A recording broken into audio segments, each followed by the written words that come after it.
লন্ডনে গিয়ে আমাদের এই যে আমি যে এরকম প্রেস ক্লাবে শেখ হাসিনাকে গালিগালা করি না, বকওয়াস করি না, ওই রকম আরেকটা সংগঠন আছে তাদের শ্রমিক সংগঠন, তারা এরকম বকওয়াস করে।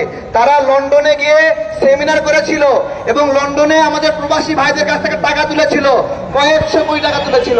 সেই টাকাগুলো রানা প্লাজার ক্ষতিগ্রস্ত কেউ এক টাকাও পায় নাই।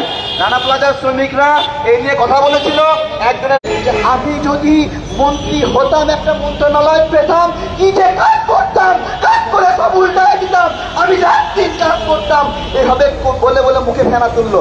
আজকে তো আপনি মন্ত্রণালয় পাইলেন, আইন মন্ত্রণালয় পাইলেন, আইন মন্ত্রণালয় পেয়ে রাত দিন কাজ করছেন। এটা রাত দিন কাজ? এটা কি রানা সাহেবকে জামিন দেওয়ার জন্য রাত দিন কাজ? হ্যাঁ, কিভাবে বলবো বলেন, কিভাবে বলবো? আমরা ভাষা খুঁজে পাই না এগুলো। রানা প্লাজার জন্য ওই যে এনাম সাহেব বলছিল প্রত্যেককে 70 লাখ টাকা করে দিছি, প্রত্যেকে 70 লাখ টাকা করে দিলে 1000 মানুষকে কত টাকা দেওয়া হয় বলেন? তার মানে এতগুলো টাকা এসেছিল নাকি? এতগুলো টাকা এসেছিল, এসে বলছে দিছে, দেয় নাই। কি করেছে জানেন? সবাইকে একটা কাগজ ধরাই দিচ্ছে যে তোমাকে 50,000 টাকা দেওয়া হলো। সেটা আবার কি হিসেবে মাইনাস করে দিয়েছে জানেন? ওইটা আবার চিকিৎসার ব্যয় হিসেবে মাইনাস করে দিয়েছে।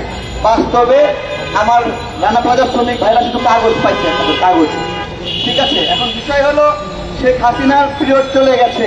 এখন রানা প্লাজার এই মানে যেই বিচারে যে অবস্থা, এটা তো অন্তর্বর্তীকালীন সরকার আছে। এই সরকার তো আমাদেরই সরকার বলে আমরা দাবি করেছি। এখন তো আমাদের সরকার আমাদের কথাই শুনছে না। আমরা তো বেকায়দায় পড়ে গেছি, আসলে খুবই বেকায়দায় পড়ে গেছি। কি করবো এখন বলেন? আপনারাই বলেন কি করা উচিত। আমরা তো আসিফ নজরুল স্যারকে ভালোবাসতেই চাই, ভালোবাসতেই চাই, কিন্তু এখনো সচিবালয়গুলোতে শেখ মুজিবের ছবিগুলো রয়েছে। আমরা ভালোবাসি কিভাবে বলেন? শেখ হাসিনা গণহত্যায় অভিযুক্ত, শেখ মুজিবুর রহমান উনি কি গণহত্যায় অভিযুক্ত না? উনি কি রক্ষী বাহিনী দিয়ে 32,000 মানুষকে হত্যা করেন নাই? তাহলে ওনাকে জাতির পিতা বানাইছে শেখ হাসিনা। শেখ হাসিনা তো বানাবেই, খুবই স্বাভাবিক বিষয়, তার তো বানানোরই কথা। তার বাপকে সে সবার বাপ বানাবে, এটা তো খুবই স্বাভাবিক। কিন্তু আমরাও কি তাকে বাপ বানায় ফেললাম বলেন? কোন গণশুনানির মধ্য দিয়ে উনি সবার বাবা হয়ে গেলেন বলেন? এগুলো কিভাবে করবো? এগুলো চলছে আমাদের। আমরা একটা মানে ইউনূস স্যার বললো রিসেট বাটন নাকি চেপেছেন, রিসেট বাটন চেপেছেন, আগের হিসাব নাই। তো আগের কোন কোন হিসাব নাই? শেখ মুজিবের হিসাব রয়ে গেছে, বঙ্গবন্ধুর নাম রয়ে গেছে।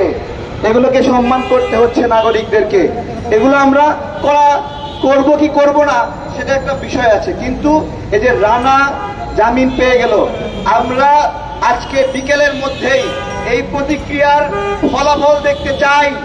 আগামীকাল বলবো না, আজকে বিকেলের মধ্যেই এই জামিন স্থগিত চাই আমরা। আজকে বিকেলের মধ্যেই স্থগিত না হলে কালকে আবার এখানে আমরা রাজনৈতিক কর্মীরা দাঁড়িয়েছি, কালকে ন্যাংরা লুল্লা রানা প্লাজার শ্রমিকদেরকে নিয়ে আসবো। এখানে নিয়ে আসে ওই হাইকোর্টে ওই বিচারকদেরকে আমরা বের করবো যে তুমি কেন এটা জামিন দিলা, তুমি আমাদেরকে সামনে বলো তোমার কাছে কি কি যুক্তি আসলো, সেই যুক্তিতে রানা প্লাজার এই রানাকে জামিন দিলা। ক্ষতিপূরণ দিতে পারো না।